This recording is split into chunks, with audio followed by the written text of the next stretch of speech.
কিন্তু অধিকাংশ মানুষ ভুলে যায় তাদের। আপনি যদি আপনার মার কবরের পাশে, বাবার কবরের পাশে শুক্রবার জুমার দিনে গিয়ে একটু দাঁড়ান।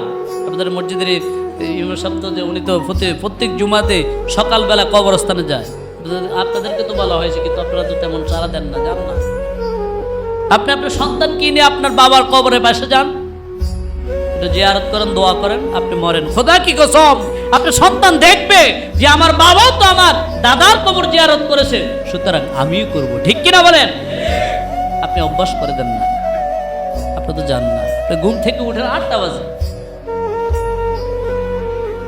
সন্তান নামাজে উকি দিয়া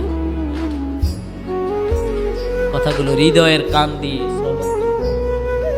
যদি করেন, তাহলে তো কামিয়াবির উচ্চ দরজা পেয়ে যাবেন ইনশাআল্লাহ। ইনশাআল্লাহ বলেন।